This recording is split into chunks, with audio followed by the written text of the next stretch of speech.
परिवर्तनाच्या चळवळीमध्ये काम करणाऱ्या महापुरुषांना विनम्र अभिवादन।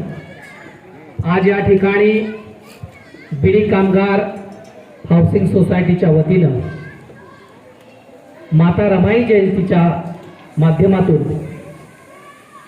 बहुजन विद्यार्थी संघटनेनं आयोजित केलेला बालकांचा मोफत आणि सक्तीच्या शिक्षणाचा कायदा म्हणजेच आरटी मार्गदर्शन शिबिराचं आयोजन या ठिकाणी आज केलेलं आहे। या कार्यक्रमास माननीय भोईर मॅडम आणि भोईर सर या ठिकाणी उपस्थित राहिले, आमच्या अण्णा या ठिकाणी उपस्थित आहे आणि बहुजन विद्यार्थी संघटनेचे सर्व पदाधिकारी कार्यकर्ते या ठिकाणी उपस्थित आहेत। आम्ही बहुजन विद्यार्थी संघटना ही चळवळ जी चालवत आहोत आणि राईट टू एज्युकेशन म्हणजेच आरटी हा कायदा निर्माण करण्यासाठी राज्य सरकारनं तो आधीच लागू केला होता 2009 मध्ये, परंतु भारत सरकारनं 2010 मध्ये हा कायद्याची सुरुवात केली आणि 2011 मध्ये संपूर्ण देशभर लागू केला। सांगायचं असं की भारतीय संविधानामध्ये शिक्षण हा मूलभूत अधिकारामध्ये आहे, म्हणजे आपल्याला जे मूलभूत अधिकार आहे त्याच्यामध्ये शिक्षण हे सुद्धा मूलभूत अधिकार आहे। परंतु पूर्वी असं व्हायचं की या खाजगी संस्था ज्या आहेत, खाजगी शिक्षण संस्थे ज्या आहेत, त्यांनी ही सगळ्यात मोठं गुंतवणुकीचं साधन जर कोणतं केलं असेल तर शिक्षण ही सगळ्यात मोठी गुंतवणूक या पद्धतीचे धोरण या देशामध्ये राबवलं गेलंय। आणि सगळ्यात मोठी आर्थिक गुंतवणूक करायची असेल तर ते शिक्षणामध्ये करायला पाहिजे, या सगळ्या भांडवलदारांनी ठरवलं असल्यामुळे शिक्षण हे भांडवलदारांच्या हाती गेलं आणि मग गरिबांच्या मुलांना शिक्षणापासून वंचित राहण्याची परिस्थिती या देशामध्ये निर्माण झाली। म्हणून भारतीय संविधानाची तरतूद आणि भारतीय संविधानाच्या तरतुदीनुसार आज या देशामध्ये मोफत आणि सक्तीच्या शिक्षणाचा कायदा या देशामध्ये लागू झाला आणि या देशातील गरीब, वंचित, आर्थिक दुर्बल घटक या कायद्यानुसार मोफत शिक्षण घ्यायला सुरुवात झाली। हा कायदा निर्माण होण्याच्या अगोदरपासून आमची लढाई आहे। राज्य सरकारच्या विरोधात आम्ही लढाई करतोय। बहुजन विद्यार्थी संघटना वेळोवेळी संघर्ष करते की या भांडवलदारी आर्थिक लुटमार करणाऱ्या ज्या काही शिक्षण व्यवस्था आहेत त्यांच्या विरोधात जाऊन बहुजन विद्यार्थी संघटना आंदोलन करते, मोर्चे करते की जेणेकरून गरिबांच्या मुलांना मोफत आणि सक्तीचं शिक्षण हे दर्जेदार शिक्षण मिळायला पाहिजे। याकरिता आम्ही संघर्ष करीत आहोत आणि करीत राहणार आहोत। वास्तविकता सचिन गायकवाडांनी ही संकल्पना मांडली की बीडी कामगार हाऊसिंग सोसायटी इथे सगळी गरीब मंडळी राहतात, या गरीब मंडळींना त्यांच्या मुलांना आज ही जी पिढी आहे या पिढीला चांगलं दर्जेदार शिक्षण मिळालं नसेल, पण येणारी जी पिढी आहे, येणारी जी बालकं आहेत यांना दर्जेदार शिक्षण मिळायला पाहिजे, तेही मोफत आणि सक्तीचं शिक्षण मिळायला पाहिजे। याच्यासाठी आज या कार्यक्रमाचं आयोजन केलेलं आहे। वास्तविकता या ठिकाणी उपस्थिती जरी कमी असेल परंतु ज्यांच्या मनामध्ये आपल्या बालकांना, आपल्या मुलांना भविष्यात मोठं करायचं आहे ती मंडळी आज प्रामुख्याने या ठिकाणी उपस्थित राहिलेली आहे। या ठिकाणी सांगतो असं आरटी आपण सुरुवात करतोय की वय वर्ष 3, जो मुलगा 3 वर्षाचा असेल त्याला प्री प्रायमरी एज्युकेशन, आपण त्याला नर्सरी म्हणतो, नर्सरीचं शिक्षण ते 8वी पर्यंतचं शिक्षण हे त्याला मोफत असणार आहे। म्हणजे कुठलीही फी नाही, परीक्षा फी नाही, ट्युशन फी नाही, एक्झाम फी नाही किंवा टर्म फी नाही, कुठलीही फी नाही, अगदी मोफत। कुठलीही शाळा सांगा, महाराष्ट्रातली कुठलीही शाळा, आता या कायद्यामध्ये पळवाट अशी आहे की काही ठिकाणी जे मायनॉरिटी स्कूल्स आहेत, मायनॉरिटी स्कूल्सला भारतीय संविधानामध्ये तरतूद आहे की त्यांना त्यांचे हक्क दिलेले आहेत, परंतु हक्क घेत असताना त्यांना जाणीव असायला पाहिजे की जर तुमच्याकडे मायनॉरिटीचे स्टुडंट्स नसतील, म्हणजे विद्यार्थी नसतील, मायनॉरिटीच्या शाळेमध्ये 50% विद्यार्थी हे मायनॉरिटीचे असतात तेव्हा त्यांना मायनॉरिटी हे लाभ मिळतो, म्हणजे मायनॉरिटी त्यांना होता येतं। मायनॉरिटी म्हणजे असं की 2 प्रकारचे मायनॉरिटी स्कूल्स आहेत, एक म्हणजे धार्मिक मायनॉरिटी आणि भाषिक मायनॉरिटी. ज्या अल्पसंख्याक आपल्याकडे ज्या भाषा आहेत, अल्पसंख्याक धर्म आहेत, यांच्यासाठी मायनॉरिटी हे स्पेशल भारतीय संविधानामध्ये तरतूद आहे. पण या शाळा काय करतायत, आता आपल्या बाजूला तिथे होली स्कूल्स आहे. या शाळेमध्ये ख्रिश्चनांची किती मुलं आहेत, तर ख्रिश्चनांची मुलं फार कमी आहेत. म्हणून या शाळेची मायनॉरिटी मान्यता रद्द व्हायला पाहिजे आणि ती खुली व्हायला पाहिजे.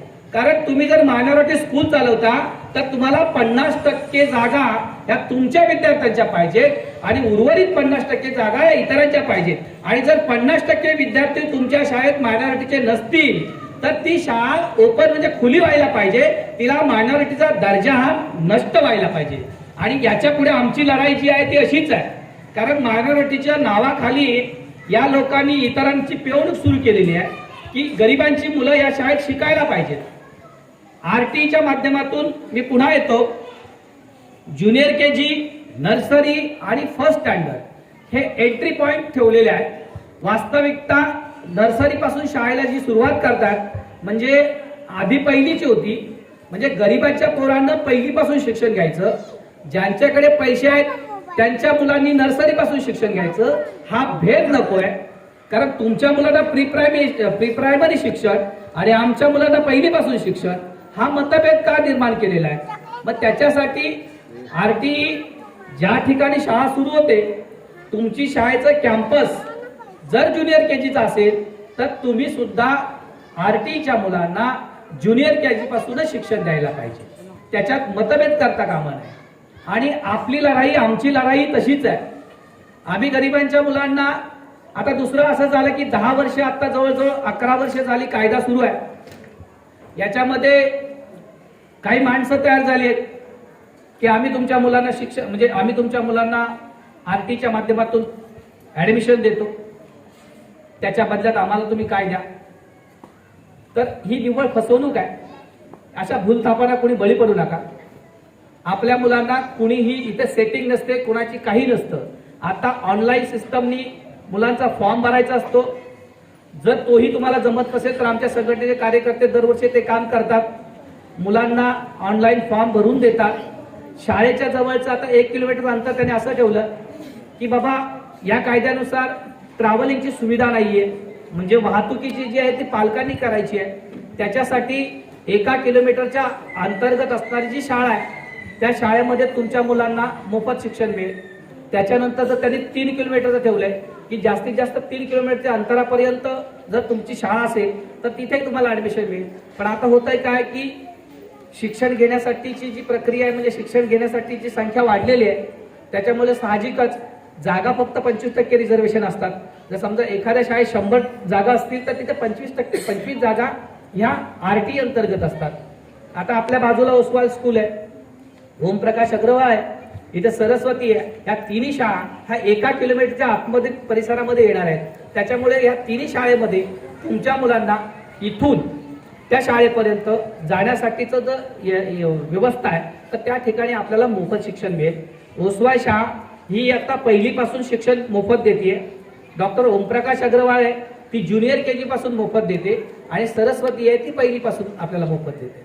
तर या सगळ्या संधीचा फायदा घेण्यासाठी ह्या कार्यक्रमाचं आयोजन आहे की जेणेकरून तुम्हाला इंग्रजी शाळेतून जाता आलं नाही.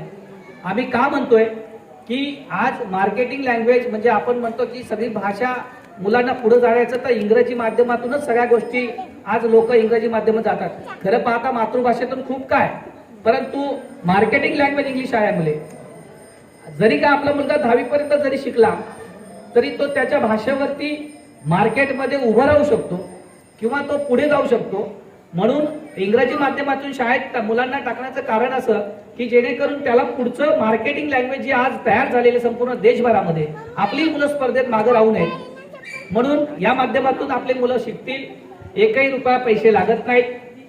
आता काही शाळा बुक्स म्हणजे पुस्तकं आणि काहीतरी फीस घेतात, या सुद्धा आपण बंद करणार या वर्षापासून. 1ही शाळा फी घेणार नाही. पुस्तकांची सुद्धा, वह्या पुस्तकांची सुद्धा फी द्यायची नाही. खरं पाहता याच्यामध्ये गणवेश, पुस्तकं, सगळ्या गोष्टी फ्री आहेत आणि त्या शाळेने प्रोव्हाइड करायच्या. कारण शाळेने का प्रोव्हाइड करायची कारण शाळांसाठी ज्या जमिनी दिल्या जातात शाळा बांधण्यासाठी त्या अगदी कमी, सरकार त्याच्याकडून खूप कमी टॅक्स घेतो. त्यांना पाण्यावरती खूप कमी टॅक्स आहे, त्यांना लाईटला खूप कमी टॅक्स आहे. सगळ्या गोष्टी सरकार त्यांना अगदी कमी अल्प दरात देतं. त्याच्या बदल्यात सरकार म्हणतं की तुम्ही गरिबांच्या पोरांना मोफत शिक्षण द्या, आणि आता सरकार पैसे सुद्धा यांना देतं. त्याच्यामुळे शाळांची जी दादागिरी आहे, ती शाळांची दादागिरी आपण भिवंडीत तर संपवलेली आहे, पण अशी कुणी शाळा दादागिरी करत असेल आणि ऍडमिशन देत नसतील तर त्याच्यासाठी आमच्याकडे तक्रार करा, आम्ही त्याचं निवारण करू. मी खूप मोर्चा आंदोलन केली, त्याच्यामुळे आता कुठे फुकट द्यायला लागले. स्कॉलर शाळा असेल, ओसवाल असेल, ओमप्रकाश असेल किंवा आमच्याकडे NS असेल, या शाळांवरती प्रत्येक शाळेत मी मोर्चा काढलाय, आंदोलन केली. त्याच्यामुळे आता सोपं झालंय, आता कुठेही गेलं तरी ते नाकारत नाहीत, ऍडमिशन देतात. त्याच्यामुळे आजचा जो उपक्रम आहे की जेणेकरून गरिबांची मुलं इंग्रजीच्या चांगल्या दर्जेदार शाळेत जातील, जे आज आपल्या शहरामध्ये किंवा आपल्या ग्रामीण भागात